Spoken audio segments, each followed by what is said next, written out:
전날 좋았는데 다음날이라든지 아니면 다음 주에 뜬금없이 오빠 왜 그랬어? 난 원치 않았는데 왜 억지로 넣었어? 억지로 왜 만졌어? 사과하면은 없는 일로 하고 경찰 고소도 안 할게. 사과를 하면 이제 사건이 시작이 되는 거죠.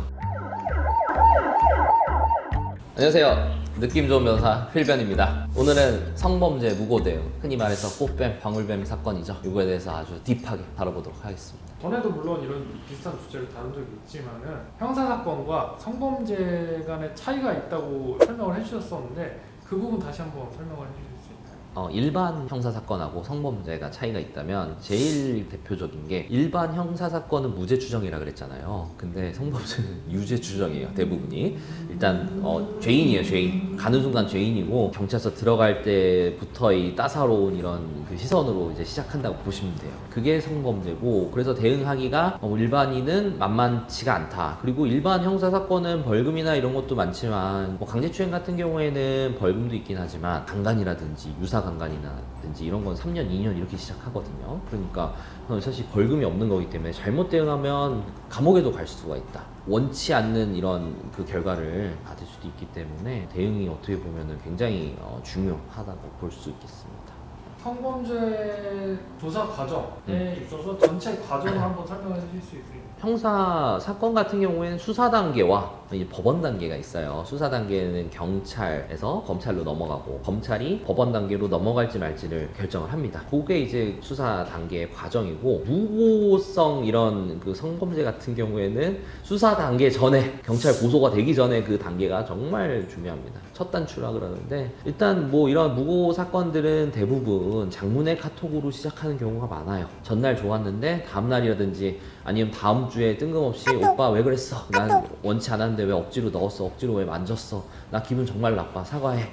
사과하면은 없는 일로 하고 경찰 고소도 안 할게. 사과를 하면 이제 사건이 시작이 되는 거죠. 사실 뭐 긴가민가 하는 경우도 있겠지만 대부분 강압에 의해서 억지로 이렇게 관계를 하거나 뭐 추행을 했거나 하면은 그거는 뭐 사과를 해야죠. 근데 사과를 안 해야 되는 상황에서 사과를 하면 굉장히 피곤합니다. 감옥까지도 갈 수 있어요. 이런 이제 성범죄 고소 첫 스타트를 끊을 때 장문의 카톡을 보낸다는 거는 이미 고소도 고려를 하고 있는 거예요, 사실. 뭐 물론 저는 그렇게 믿고 싶진 않지만 저한테 오는 사람들이 다 고소를 고려해서 오는 사람들이고, 그리고 그렇게 고소를 당해서 오는 사람들이기 때문에 사실 그런 문자는 그런 경우가 많다. 주의해야 된다. 내가 하지 않은 일에 대해서는 절대 사과하지 마라. 전 단계가 가장 중요하다고 하셨는데 네. 수사 단계로 넘어갔을 때도 중요한 게 또 있을까요? 전 단계에서 잘 하든 안 하든 고소할 사람들은 합니다. 그러면 어쨌든 제가 뭐 일반 영상으로도 많이 다뤘지만 경찰 단계로 가면 경찰 전화부터 오잖아요. 특히나 이런 성범죄 같은 경우에는 경찰이 미리 물어보는 경우들도 많아요. 이게 처음 딱 전화해서 받으면 홍길동 씨 뭐 이렇게 지금 당신이 이렇게 고소 당했는데 그때 뭐 그렇게 강제로 한 거 맞죠? 하면서 막 이미 막 좀 취조를 시작하는 경우도 있어요. 절대 그 페이스에 말리지 말고 제가 좀 알아보고 변호사도 선임해서 뭐 대응하겠습니다라고 한다든지, 뭐 예를 들어서 조사할 때 또 바로 나오라 그러는데 고소장 좀 보고 정보공개 청구할 테니까 그걸 좀 보고 좀 가겠습니다. 다시 일정 논의해 보시죠. 그렇게 하는 게 정석입니다. 변호인은 성범죄는 무조건 선임을 해야 돼요. 무조건 선임을 하고, 억울하면 선임해야 되고, 만약에 내가 잘못을 했다 그래도 선임을 해야 되는 게 상대방이 그 피해자이기 때문에 직접 연락을 못하기 때문에 변호인끼리 하는 게 훨씬 더 좋습니다. 그리고 이런 이제 무고성 성범죄다, 내가 억울하게 고소를 당했는 경우에는 특히나 이제 처음부터 수사 단계 전에 연락이 온다 그랬잖아요. 장문의 카톡. 근데 장문의 카톡을 하고 나서 이제 변호사가 먼저 연락 오는 경우도 되게 많아요. 어디 사무국장 이렇게 해갖고 그게 강간을 하셨는데 증거도 다 있고 어떻게 하실 겁니까? 거기서 이제 막 합의금 막 진짜 저는 몇 억씩 부르는 경우들도 많아요. 보통 몇 억으로 이제 불러요. 보통 절반 깎일 거를 감안하기 때문에 거기서 일단 엄청 많이 부릅니다. 이렇게 많은 사람들은 거기에 이제 문제되는 게 싫으니까 합의를 몇 억씩 주고 하는 경우도 있어요. 합의금 장사하는 로펌들도 있고 한데 뭐 저희는 그렇게까지는 하진 않고, 일단 요런 그 성범죄 고소 사건이 왔을 때 팩트 체크를 많이 해요. 그래서 무고 가능성이 정말 뭐 1%라도 있다 하면은 절대 맞지 않습니다. 정말 피해자만 하는데 요새는 피해 호소인들이 진짜 많아요. 예를 들어서 관계 정립을 잘 못해서 우리 무슨 사이야 했을 때 뭐 한 번 잘 사이야 이렇게 하고 이제 틀어지는 경우에 고소되는 경우가 되게 많거든요. 이건 무고를 만약에 내가 억울한 상황이다라고 하면 절대 사과를 안 했다는 전제 하에, 물론 사과해도 저희가 무죄를 만들어 드리는 경우도 있어요. 사과를 안 했다는 상황에서는 대응을 이제 경찰 단계부터 잘해야 되는데, 경찰 단계는 일단 그 스토리텔링을 잘해야 돼요. 그날에 있었던 일을 초 단위, 분 단위로 뭐 편의점에서 뭐 사 먹었는지, 맥주를 몇 캔을 샀는지, 그리고 술자리에서는 뭐 안주를 뭘 시켜가지고 뭐 몇 병을 먹었고, 맥주는 뭐였고, 테라였는지 카스였는지 이런 것부터 다 기억하셔야 됩니다.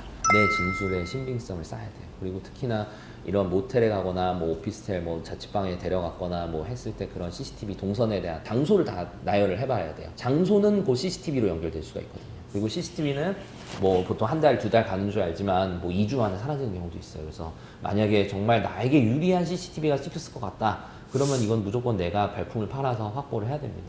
사정하면 줘요, 웬만해서. 뭐 편의점 알바가 있으면 뭐 주인한테 물어보고 주기도 하고, 뭐 그렇게 다 사람이 하는 일이기 때문에 그 CCTV가 만약에 결정적이다. 내가 봤을 때 우리 그 집 오피스텔인데 아니면 모텔에서 관계하고 나와서 좀 잘 뽀뽀하고 뭐 이런 것도 다 있는데 억울하다 그러면 그런 건 무조건 CCTV 확보해야 되는 거죠. 무고성 성범죄에서 네. 진짜 억울하면은 경찰 연락 받고 내가 어떤 사람인지도 알고 하면은 연락할 수도 있을 것 같아요.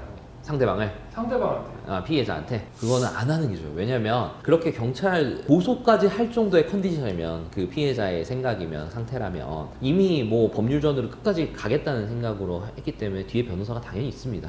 국선이 일단 기본적으로 있고, 만약에 정말 내가 이거는 고소를 하겠다고 했으면 사선 변호사까지 다 있을 수가 있어요. 근데 내가 그거를 혈혈단신 그 사람하고 직접 연락을 하게 된다면 일단 피해자고 가해자는 연락을 못 하게 돼 있어요. 성범죄는 2차 피해가 될 수 있으니까 하면 안 되고, 하는 과정에서 내가 말실수를 하는 경우에 돌이킬 수가 없습니다. 다 녹음이 되고 있기 때문에. 만약에 또 지속적으로 막 전화 안 받는다고 막 통화하고 뭐 저기 문자 보내고 카톡 보내고 막 인스타 DM 보내고 이러면 스토킹 돼요. 2차로 또 고소당해요. 얻을 게 없기 때문에, 이미 그렇게 말할 사람이고 나는 피해를 당했다고 말할 사람이기 때문에 그거를 굳이 막 그 사람하고 얘기할 필요가 없어요.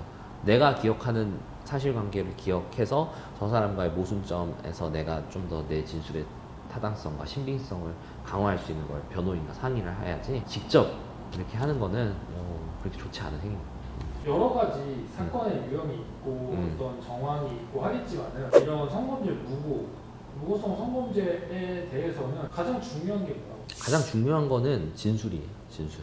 가장 중요한 게 진술이고, 증거라고는 제가 말씀을 안 드릴게요. 증거는 뭐 카톡이나 이런 것들이 좀 오염되거나 좀 아니면 피해자한테 유리하게 이렇게 대화가 됐거나 그런 경우들이 있어서 사실 못 쓰는 경우들이 있는데, 그래도 진술이 중요한데, 증거가 중요하다고 할 수 있는데 그 중에서 제일 중요한 게 진술이에요. 진술. 피해자 진술하고 내 진술이 얼마나 다른지인데, 그거를 그날의 스토리를 얼마나 잘 기억해내고 진짜 편의점 맥주 뭐 샀는지도 알아야 돼요. 기억을 해내셔야 돼요. 그래야지 논리를 저희가 만들어 드릴 수가 있어요.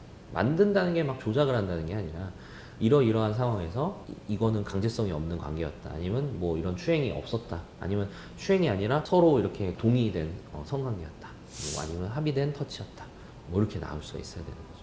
그러면은 억울하게 고소를 당한 경우에는 네.